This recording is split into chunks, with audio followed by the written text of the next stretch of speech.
मैं ये कहना चाहूँगा कि आप मुझे बता देना कमेंट्स में कि क्या हम भई मैं बीच में रोक-रोक के बातें बोल पाऊँ क्योंकि बड़ी सारी बातें थी, जो उसी वक़्त करने की भी होती हैं। जैसे कि मतलब इस टोटल एपिसोड में मुझे कई सारी बातें जैसे मतलब खालिद बिन वलीद की मतलब वो मुझे थोड़ी-सी सही नहीं लगी। आपको लगी? तो आप सबका एक बार फिर से स्वागत है हमारे चैनल द इंडियन सागा पर। अब उमर सीरीज़ के 19 एपिसोड पर हम पहुँच चुके हैं और कुछ हिस्से मतलब ये मान के चलो कि जैसे आजकल हिस्ट्री में चले हैं ना, चीज़ें चल रही हैं, उससे रिलेटेड कुछ चीज़ें ऐसे पहले भी हो चुकी हैं। जैसे अभी पीछे हमने देखा था कि कई बंदों ने अपने आप को नबी घोषित कर दिया था। अभी बीच में भी हुए थे ऐसे, जो अभी उठते हैं लोग या दज्जाल वाले हैं इनकी उनसे रिलेटेड बहुत कुछ ऐसे-ऐसे चैप्टर्स मतलब जो उस वक़्त एक्सप्लेनेशन हुई थी, तो वो भी ऐसा कुछ हुआ था। तो देखते हैं क्या होने वाला है और वैसे भी राजनीति तो चल ही रही थी बहुत ज़्यादा। तो अब देखते हैं नेक्स्ट एपिसोड में क्या देखने को मिलने वाला है। तो लाइक सब्सक्राइब शेयर कर देना, फिर इसके बारे में बात करेंगे कि ये एपिसोड कैसा रहा।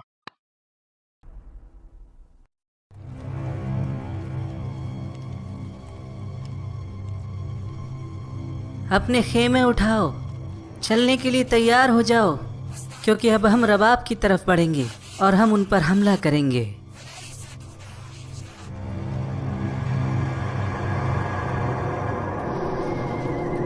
अगर सिद्दीक ने मुझे इनसे लड़ने की इजाजत दी होती, इससे पहले कि ये रबाब पर हमला करते, जिसमें ज्यादातर लोग मुसलमान हैं, मगर रबाब ने अब उनके साथ सुलहनामा कर लिया है।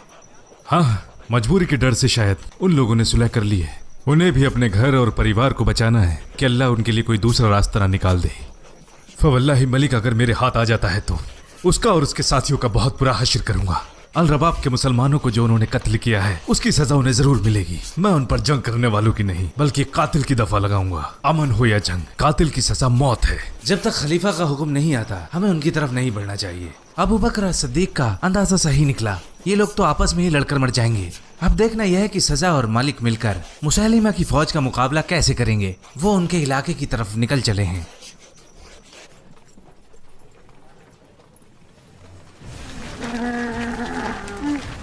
यमामा की तरफ बढ़ो, तेज और जोशीले कबूतरों की तरह। ये खौफनाक जंग होगी जिसके बाद तुम पर कोई मलामत ना लगेगी।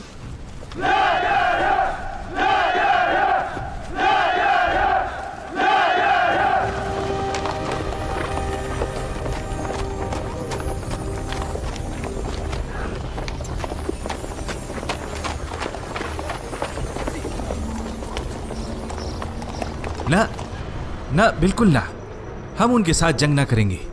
मुझे तो उनसे सुलह करने की वही आई है ताकि वो हमको छोड़कर वापस चली जाए। मुझे हुक्म मिला है कि जंग ना करने की एवज में वो जो चाहे वो ले जा सकती है।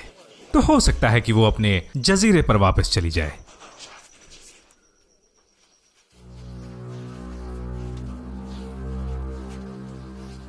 नीचे आओ और जंग करो। और तुम्हें लगता है ये किला तुम्हें बचा लेगा? अगर मेरे बस में होता तो मैं तुमसे जंग जरूर करता, क्योंकि मुझ में वो ताकत है। तो भला मैं तुमसे जंग क्यों करूं जबकि मैं दूसरों से बेहतर जंग कर सकता हूं। आओ किसी ऐसी बात पर राजी हो जाएं जो दोनों के लिए बेहतर हो। तो क्या चाहते हो? ये तभी तय हो पाएगा जब हम और आप मिलकर एक मुलाकात करें। नीचे आओ फिर। मैंने कहा आप और मैं अकेले। आप मेरी सलामती का वादा करें और मैं आपकी सलामती का वादा करता हूं। तब हम एक ऐसी जगह तंबू लगाएंगे जो ना आपकी फौज के हद में होगा और ना मेरी फौज की, क्योंकि जितना आप मुझसे डरती हैं उतना ही मैं भी आपसे डरता हूं। मुझे किसी का खौफ नहीं। तो ठीक है फिर।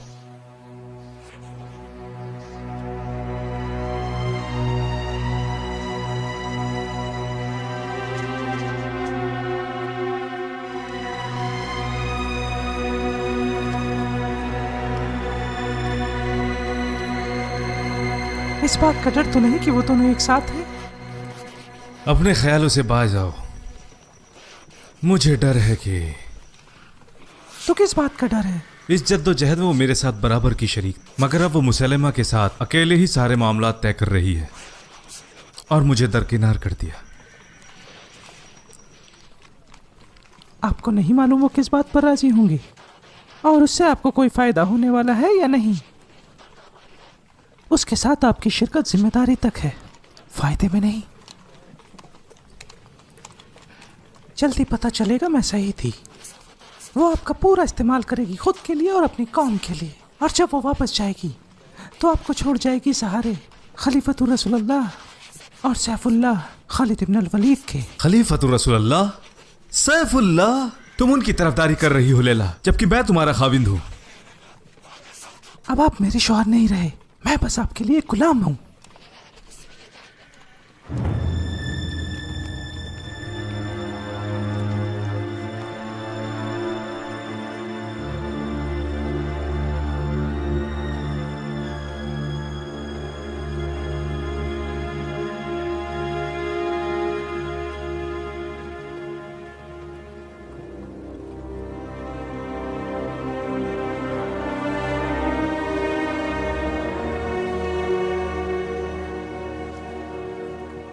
तो बताओ क्या चाहते हो? पहले ये तो पता चले कि आप क्या चाहती हैं, फिर मैं बताऊंगा कि मेरे पास क्या है। चलो आपकी वही से शुरू करते हैं। कुछ बताओ इस बारे में। क्या तुमने देखा नहीं कि हमने हमला पर क्या इनाम किया? वो उनसे एक जिंदा रूह को बाहर निकालता है और उन्हें बरकरार रखता है। सजा पर इसका असर नहीं होगा। सजा सिर्फ लेना जानती है, देना नहीं।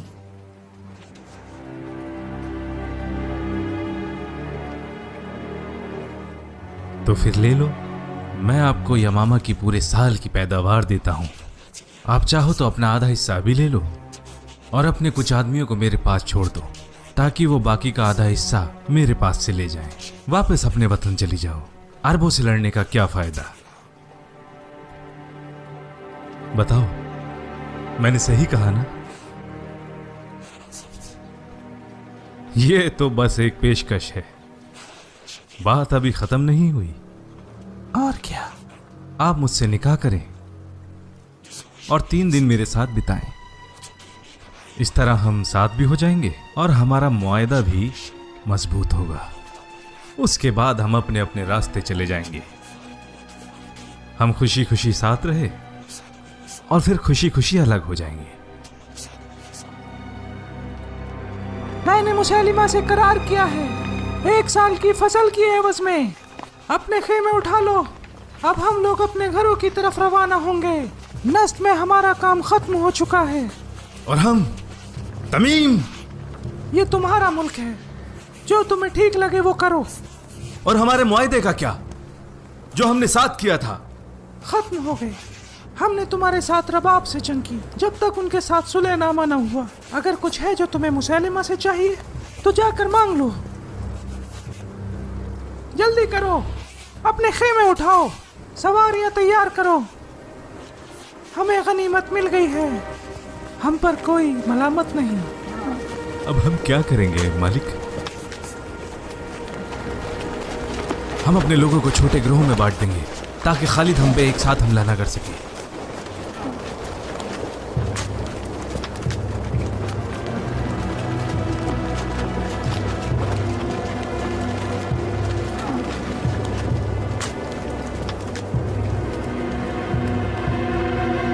ये खलीफा की हिदायत के खिलाफ है। उन्होंने हमें बुज़ाखा में रुकने का ही हुक्म दिया था। उन्होंने मुझे इस लश्कर की जिम्मेदारी दी है और यह भी कि दूसरे लश्करों के सिपा सलार भी मुझसे मदद मांगेंगे। यह मेरे लिए एक अच्छा मौका है और मैं इसे आसानी से जाने नहीं दूंगा। खलीफा का जवाब आने में भी काफी देर हो सकती है। ये मौका चलकर खुद हमारे पास आया है। वल्लाही मैं किसी से जबरदस्ती नहीं करूंगा। यह आप लोगों की मर्जी है, या तो मेरे साथ चलें या यहीं रह जाएं।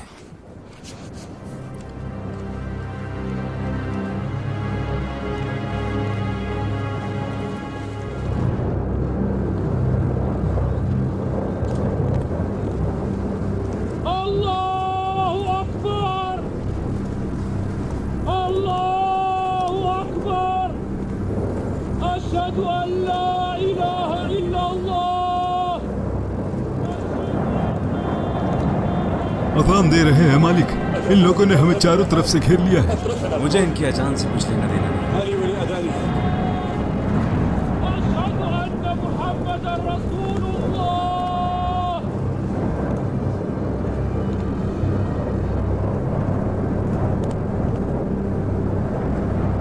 तो हमें लड़ना चाहिए। न हम लड़ेंगे न अजान का जवाब देंगे। तो फिर हम भाग जाएं।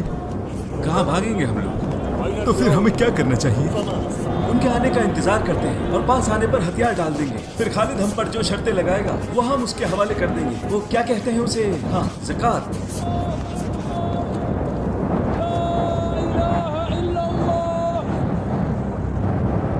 अजान दिए हुए काफी वक्त हो चला है, मुझे उनकी अजान की आवाज नहीं आई। जरा गौर से सुनो, मुझे ये अजान की आवाज लगती है। मुझे नहीं लगता ये अजान की आवाज है। इस तेज हवा में शायद अजान की आवाज साफ न सुनाई दे। तो फिर हमें क्या करना चाहिए? मुझे लगता है हमें आगे बढ़ना चाहिए। अगर वो जंग करना ही चाहते हैं तो ठीक है, वरना हम उन्हें कैदी बना लेंगे।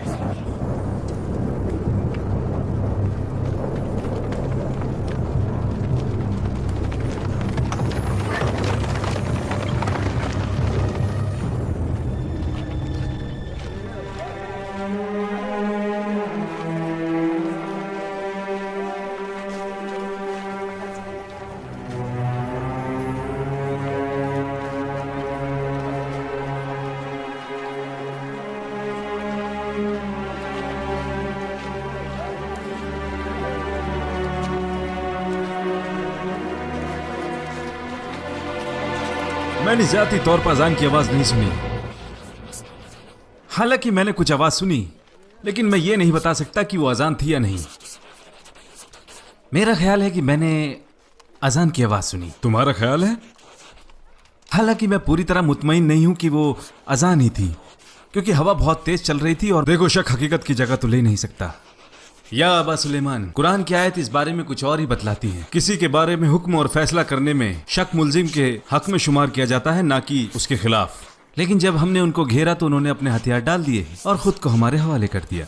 अगर उन्होंने अजान का जवाब ना दिया होता, जो कि हमारी तरफ से की गई थी, तो ये उनकी तरफ से एक जंग की अलामत होती। मेरा ख्याल है कि तुम लोग इसलिए उसकी पैरवी कर रहे हो क्योंकि वो कौम का सरदार है। वल्लाही मैं एक सरदार और एक गुलाम में कोई फर्क नहीं करूंगा। हमारा मतलब वो नहीं था अबा सुलेमान। हम सिर्फ एहतियात बरतना चाहते हैं ताकि हमारे हाथों नाहक किसी का खून ना हो जाए। भला इससे बड़ा जुर्म और क्या होगा कि उसने पहले ज़कात देने से इनकार कर दिया और फिर उस जादूगरनी सजा की इताअत की और फिर उसके साथ मिलकर जंग की रबाब से, जिसमें उसकी कौम के बहुत से मुसलमान शामिल थे, और फिर उसने इनकार किया मोहम्मद सल्लल्लाहु अलैहि वसल्लम का और कत्ल किया मुसलमानों का।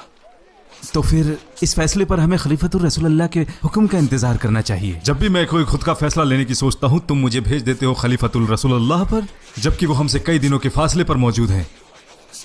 उन्होंने जो भी जिम्मेदारियां मुझे सौंपी हैं, उसका अमीर मुझे खुद बनाया है। मैं फैसला करता हूँ हालात और वाकयात को सामने रखकर, वरना दुश्मन कभी भी चोरी छुपे हम पर हमला कर सकता है। आपने हक की बात कही है अबू सुलेमान। जब आपने तमीम के मुर्तद लोगों की तलाश में लश्कर भेजा, हालांकि आपने उनको पकड़ भी लिया, तब आपके पास खलीफा का पैगाम पहुंचा, जिसमें भी यही बात कही गई थी, जो कि आपने अपनी सोच और समझदारी से किया और हम सब ने मिलकर आपका साथ दिया।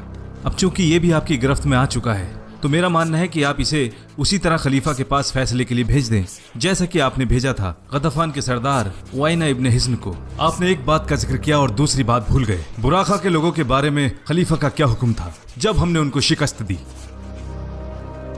कहा कि उनकी कोई बात तब तक न मानना जब तक कि वो मुसलमानों के कातिलों को तुम्हारे हवाले न कर दें, और जब वो उन्हें तुम्हारे हवाले कर दें तो तुम उनका कत्ल कर दो।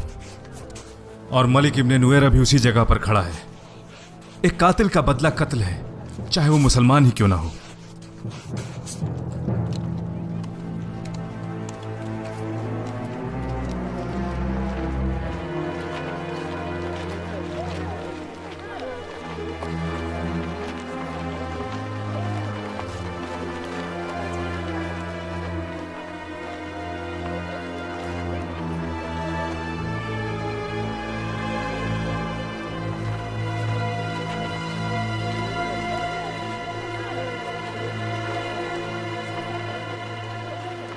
अब हिलना डुलना बंद करो और मेरी तरफ देखो। जो कुछ भी तुमने किया उसके पीछे तुम्हारा मकसद क्या था? जवाब दो। अगर तुम खालिद इब्ने वलीद हो तो मैं मलिक इब्ने नुवैरा हूं। वल्लाही कैद होकर भी तुम नहीं सुधरे। शेर अगर पिंजरे में भी रहे तो वो शेर ही रहता है।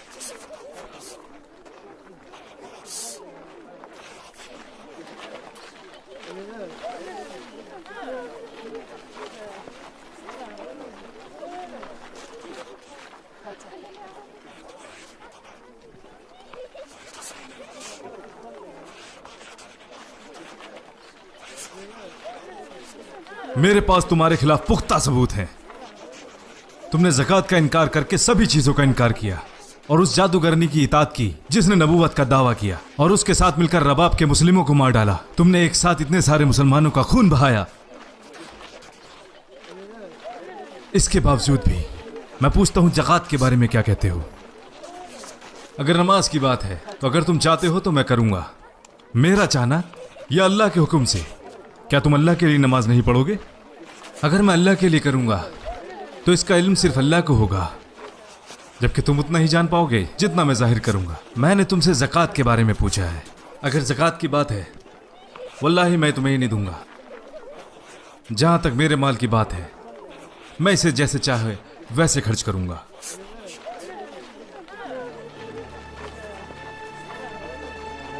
क्या तुम्हें नहीं मालूम नमाज और ज़कात की फजीलत एक जैसी है? तुम्हारे साथी इसका दावा करते थे। हमारे साथी यानी रसूलुल्लाह सल्लल्लाहु अलैहि वसल्लम, क्या वो तुम्हारे साथी नहीं है?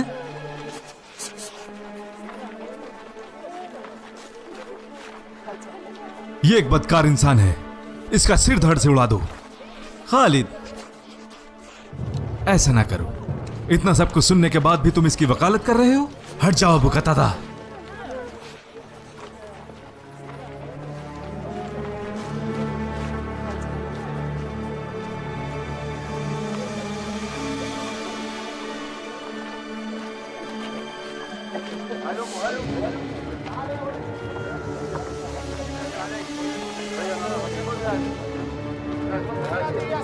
या वल्लाही उस इंसान ने ऐसा कुछ भी नहीं कहा जो उसे कुफ्र की तरफ ले जाए। और जहां तक अल रबाब में मुसलमानों के कत्ल की बात है, वो महज एक जंग थी और फिर उन्होंने मलिक के साथ सुलह की और जंग रोक दी गई। मैंने खालिद को मशवरा दिया कि उसे कत्ल ना करे, लेकिन उसने इनकार कर दिया और इस पर अब्दुल्ला इब्न उमर भी मुझसे इत्तेफाक रखते हैं। इससे पहले मैंने गवाही भी दी थी कि मैंने उन लोगों की तरफ से अजान सुनी है। मुझे ऐसा महसूस हुआ था, लेकिन बाकी लोगों ने मेरी बात को नकार दिया। उसको कत्ल करने के बाद उसने उसकी बीवी उम्मे तमीम से शादी कर ली। वल्लाही अपने आप में एक बड़ी बेगैरत बात है, और जब उसने ऐसा किया तो मैं आपके पास शिकायत लेकर आ गया। क्या उसकी इद्दत मुकम्मल होने के बाद उसने उसके साथ शादी की? क्या इसमें उस औरत की मर्जी भी शामिल है या उसने खालिद ने उसे उसके शोहर के साथ बंदी बनाया था, तो उस औरत की हैसियत भी एक कैदी की हुई कि वो इस काबिल रही होगी कि अपनी नाराजगी जाहिर कर सके। तुम बताओ अबू कतादा, किसकी इजाजत से तुम अपने सिपह सालार को छोड़कर मेरे पास आए हो? इसने अपने सिपह... जरा रुक जाओ उमर, तुम्हें खालिद या मेरी इजाजत के बगैर उस लश्कर को छोड़कर यहां नहीं आना चाहिए था। अभी के अभी यहां से फौरन रवाना हो जाओ और वही करो जो तुमसे कहा गया है, और जिहाद में उसका साथ बिल्कुल मत छोड़ना। मैं ऐसा ही करूंगा खलीफतुर रसूलुल्लाह। क्या बात है अबू बकर, आप अबू कतादा पर कुछ ज्यादा ही सख्त थे। जिस वजह से वो यहाँ आया था उसको तो आपने नकार ही दिया। ये जंग का वक्त है और इस मामले में हमें सिपाहियों की हौसला अफजाई नहीं करनी चाहिए उनके सिपह सालार के खिलाफ, वरना लश्कर का निजाम तबाह हो जाएगा, जबकि दुश्मन उन पर बराबर नजर रखे हुए हैं। अगर आपका बेटा अब्दुल्ला भी अबू कतादा की जगह शिकायत लेकर आता तो मैं उस पर उससे ज्यादा सख्ती करता। और खालिद, उनके साथ आप क्या करने वाले हैं? क्या उसे सजा देंगे? किस बात की सजा? ऐसे इंसान का कत्ल करने पर जो ना सिर्फ एक कैदी था बल्कि पूरी तरह से काफिर भी नहीं था। हालांकि उस इंसान ने अपनी जबान से कुछ नहीं कहा, लेकिन उसकी हरकतें ऐसी ही थी। और आप उस जादूगरनी सजा के बारे में क्यों भूल रहे हैं जिसने नबूवत का झूठा दावा पेश किया? चलो मान लेते हैं कि वो सब कुछ छोड़कर इस्लाम में दाखिल हो गया, तो क्या उसने ज़कात की अदायगी से इनकार नहीं किया? हाँ, लेकिन उसने इस बात से इनकार नहीं किया जिससे वो काफिर बन जाता। तो रबाब में मुसलमानों के कत्ल का क्या? तो क्या हमने खालिद को भेजकर वहाँ गतफान और असद के उन लोगों को सजा नहीं दी जिन्होंने मुसलमानों के कत्ल को... वो एक जंग थी जैसे अबू कतादा ने कहा, फिर दोनों गिरोह में सुलह हो गई और जंग रोक दी गई। इसके अलावा आपका फैसला सुने बगैर उसने जल्दी क्यों की जबकि आप मौजूद हैं? बल्कि उसको तो बुजाका छोड़कर मलिक और तमीम के मुर्तद लोगों के साथ जंग लड़ने के लिए नहीं जाना था, क्योंकि आपने तो ऐसा कोई पैगाम नहीं भेजा। लश्कर का सिपह सालार हर बात में मेरी हिदायत मांगे, ये मेरी हिकमत अमली में नहीं, बल्कि उस वक्त के हालात और वाकयात के मद्देनजर आपसी मशवरे के जरिए उन्हें अपने फैसले लेने का पूरा हक है। अगर वो सही रास्ते पर हैं तो उन्हें दोगुना सवाब मिलेगा, और अगर गलत रास्ते पर हैं तो इसका अजर मिलेगा। और इस सूरत हाल में मामला इतना संगीन नहीं है जो हमारे बीच सवाल और जवाब में हुई देरी से होता, जबकि दुश्मन बहुत करीब है। ये मेरी हिकमत अमली नहीं है। सिपह सालार के अमाल की सारी जिम्मेदारी आप पर होगी, क्योंकि आप हम सबके अमीर हैं।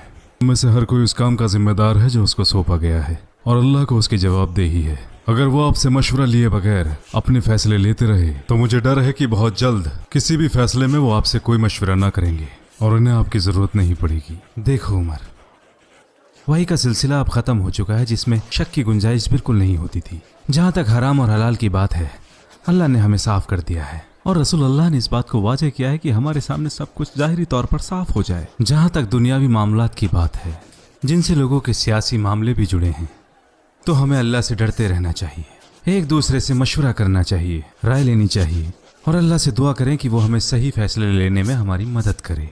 मैं तो यही चाहता हूँ कि मुश्किलों के वक्त हम जो भी फैसला लें वो बिल्कुल ऐसा हो जैसे सुबह का उजाला और गलत इतना वाजे हो जैसे रात का अंधेरा, ताकि हम में कभी भी इख्तिलाफ बाकी न रहे। लेकिन दुनिया के मामलात ऐसे नहीं होते।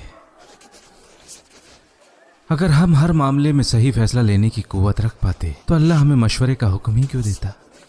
जो अल्लाह ने हम पर फ़र्ज किया है, क्या कोई उस पर मशवरा करता है? जैसे नमाज, रोज़ा और ज़कात। ये दुनियावी उसूल है कि लोगों में मुख्तलिफ इख्तिलाफ होंगे। अल्लाह ने अपनी मखलूक के लिए मुख्तलिफ कर रखा है, मगर इख्तिलाफ की सूरत को तक़वा और मशवरे के ज़रिए काबू किया जा सकता है। और इस तरीके से राय में इख्तिलाफ तंज की सूरत इख्तियार नहीं करती। देखो, मैंने अपनी राय तुम्हारे सामने रख दी है। हो सकता है तुम्हें मेरी राय से इख्तिलाफ हो। दोनों के अपने दलाइल हैं, कहीं मजबूती है तो कहीं कमज़ोरी है। मैं अल्लाह का शुक्र अदा करता हूँ जिसने उमर को अता किया मेरी मदद के लिए, ताकि दोनों की राय मिलकर एक सही फैसला सामने आए। ठीक है, ये अमीरों और सिपह सालारों के अमालों के बारे में बात थी, लेकिन खालिद ने जो मलिक को मारकर उसकी बेवा से शादी की, उसका जवाब अब तक नहीं मिला। मैंने इस पर आपसे काफ़ी बहस की। आप काफ़ी बहस कर चुके हैं। मैं ज़्यादा से ज़्यादा यही कहूँगा, उसने जो कुछ भी किया उसके पीछे उसके दलाइल हैं। और मैं कम से कम ये देखता हूँ कि आप उसे फ़ौरन बदल दें, क्योंकि वो रियात नहीं करता और बेसब्र है। बदल दूँ? माज़अल्लाह, वल्लाही मैं उस तलवार को कैसे झुका दूँ जिसे खुद अल्लाह ने कुफ़ार के खिलाफ उठाया है। क्या बात है उमर, तुम खालिद पर इतने सख्त क्यों हो? क्या तुम्हारे बीच कोई पुराना मसला है, या जो उसने उहुद में हमारे साथ किया उसे अब तक नहीं भूले? इस्लाम पहले की सारी खता माफ करता है। इस्लाम में दाखिले के बाद रसूलुल्लाह ने उसको वही मुकाम दिया जो उसके लिए मौजूद था। ना वल्लाही मेरी उससे कोई आपसी रंजिश नहीं है। आप जानते हैं कि वो मेरा खालाजाद भाई है बनी मखजूम से। मुझे तो उसका बचाव करना चाहिए, लेकिन मैं मुसलमानों के मसलों को तरजीह देता हूँ। और मैं भी यही करता हूँ इंशाअल्लाह। चलो मान लिया उसे हालात की सही जानकारी नहीं थी, तो क्या सज़ा के तौर पर मैं उसे हटा दूँ? वल्लाही अगर मैंने सैफुल्लाह को लोगों से दूर किया तो ये सारी मुस्लिम जमात के लिए सज़ा होगी।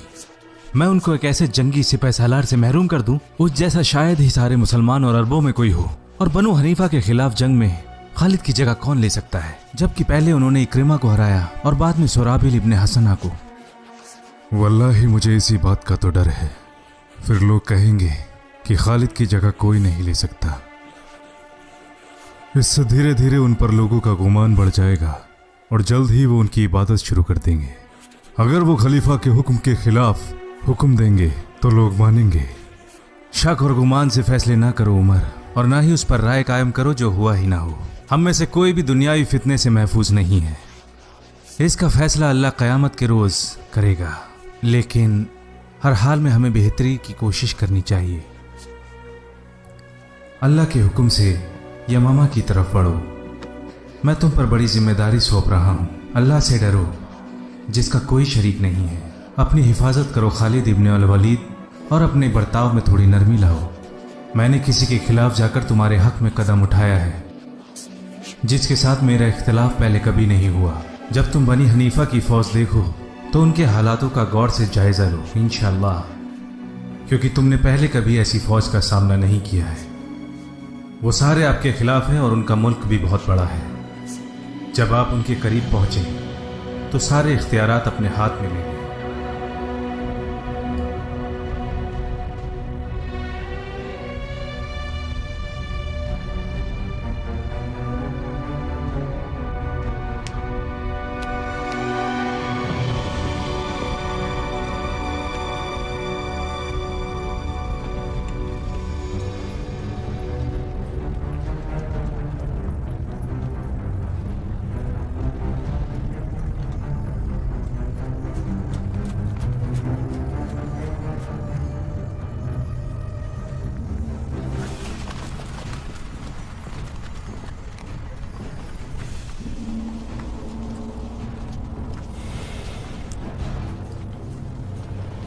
या बनी हनीफा, या बनी हनीफा, आज तुम्हारी गैरत का दिन है।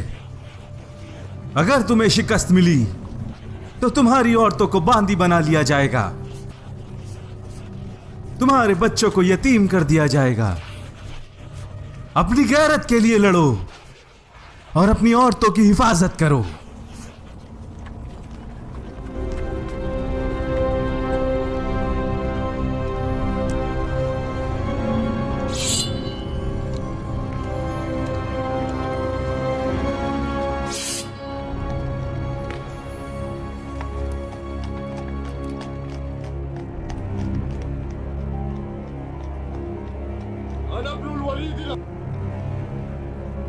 मैं खालिद इब्न अल वलीद हूं।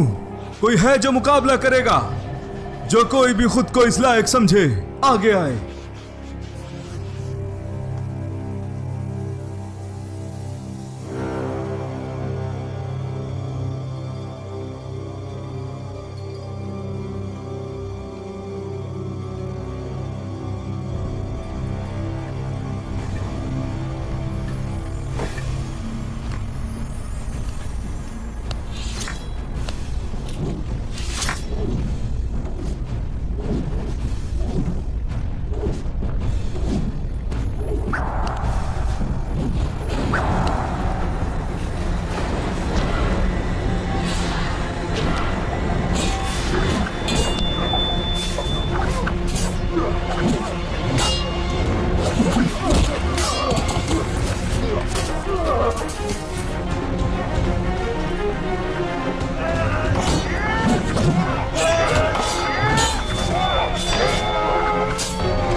है कोई और जो मुकाबला करेगा? क्या हुआ? क्या तुम्हारे सारे बहादुर मारे गए? क्या कोई भी मुकाबले के लिए नहीं बचा? ठीक है, फिर मेरी बात गौर से सुनो या मुसैलिमा। मैं तुम्हें और तुम्हारी कौम को एक मौका देता हूं। हक को मान लो और आज सबके सामने तौबा कर लो और मेरे साथ दोहराओ, अशहदु अल्ला इलाहा इल्लल्लाह व अन्ना मुहम्मद रसूलुल्लाह। और यह भी कि तुम अब तक कुफ्र और गुमराही में थे। अगर तुम अल्लाह और उसके रसूल और खलीफतुर रसूलुल्लाह की इताअत करते हो तो मैं वादा करता हूं कि जंग यहीं रोक दूंगा और तुम्हें माफ कर दूंगा। बोलो क्या कहते हो?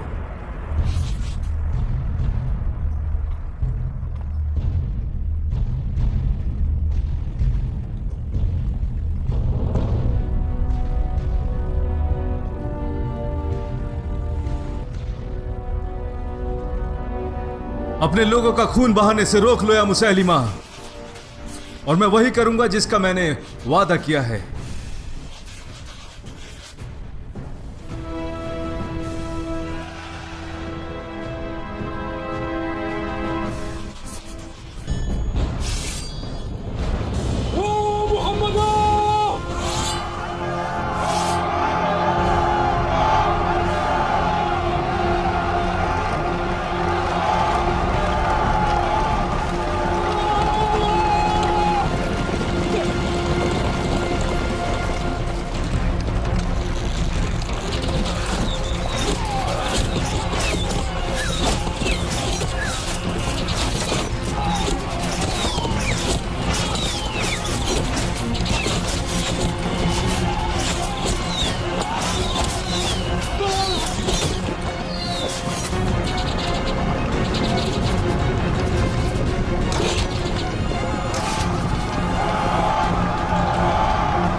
अल्लाह रहम करे ज़ैद इब्न अल-खत्ताब पर।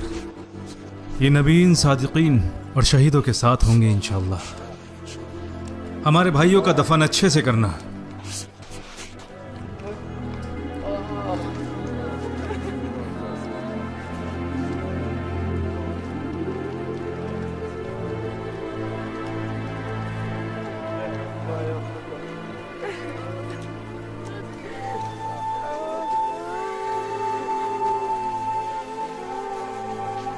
आपको जन्नतुल फिरदौस में आला मकाम मिलेगा इब्ने सुहेल, इंशाअल्लाह। आपने अपनी जिम्मेदारी पूरी की और सुपुर्दे खाक हो गए।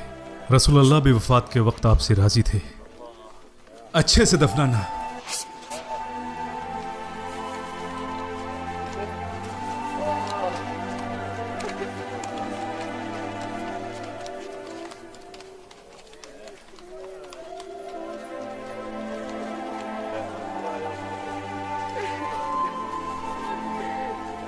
सुभान अल्लाह, एक साथ जिए और एक ही साथ शहीद हो गए। क्या ही शानदार इंसान थे अबू हुदैफा इब्ने उतबा और आप हामिल कुरान सालिम। अल्लाह के सामने दोनों की गवाही दूंगा।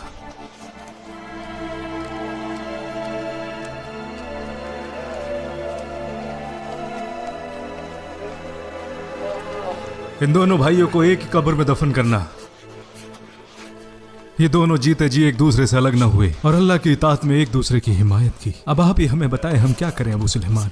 हम घेराबंदी करके रहेंगे जब तक वो भूख से बाहर नहीं आ जाते। वो लोग तो अंदर जा चुके हैं और हमारे पास उन तक पहुंचने का कोई रास्ता नहीं। और फिर क्या होगा कि अगर कोई लश्कर उनकी मदद के लिए यहाँ पहुंच गया? हम तो उनके और उनके लश्कर के बीच में फंसकर ही रह जाएंगे। और इतनी दूर हमारे खाने पीने का बंदोबस्त कैसे होगा? अंदर जाने के तो सारे रास्ते बंद हो चुके हैं और ये दीवारें भी इतनी ऊंची हैं कि इनको पार कर पाना भी आसान नहीं। आप मुझे उठाकर किसी तरह इस दीवार के पार पहुंचा दें ताकि मैं दूसरी तरफ जा सकूं और अंदर जाकर आप लोगों के लिए दरवाजे खोल सकूं। और जब एक बार आप अंदर दाखिल हो गए तो हम बाकी दरवाजे भी खोल देंगे। तुम अपने आप को मरवाना चाहते हो? मुझे कुछ नहीं होगा इंशाअल्लाह। जानते भी हो क्या कह रहे हो? उस दरवाजे तक पहुंचने से पहले ही वो लोग तुम्हारे टुकड़े टुकड़े कर डालेंगे। उन्हें तो तसव्वुर भी नहीं होगा कि हम में से कोई ऐसा भी कुछ कर सकता है। वो तो अंदर आराम फरमा रहे होंगे। उनका ख्याल होगा कि वो अंदर महफूज है। तो वल्लाही जैसा मैंने आपसे कहा आप बिल्कुल वैसा ही करें।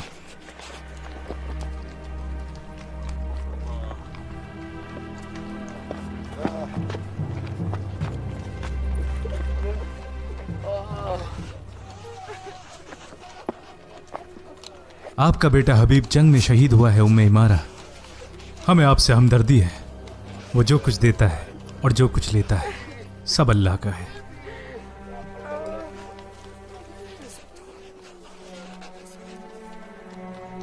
उठो और हमारे साथ चलो उम्मे इमारा। आज आपने बहुत बहादुरी दिखाई है और आप बहुत जख्मी भी हैं। आइए मैं आपको आपके खेमे तक ले चलता हूँ और किसी को तैनात करता हूँ ताकि वो आपके जख्मों का ख्याल रख सके।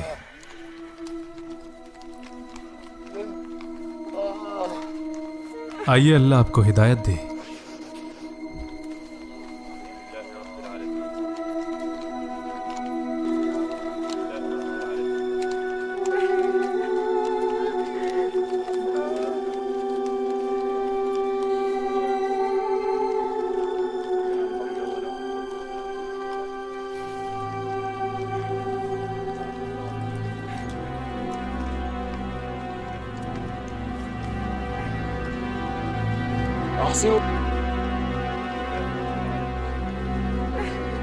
इन्हें अच्छे से दफनाना। हबीब को अच्छे से दफनाना।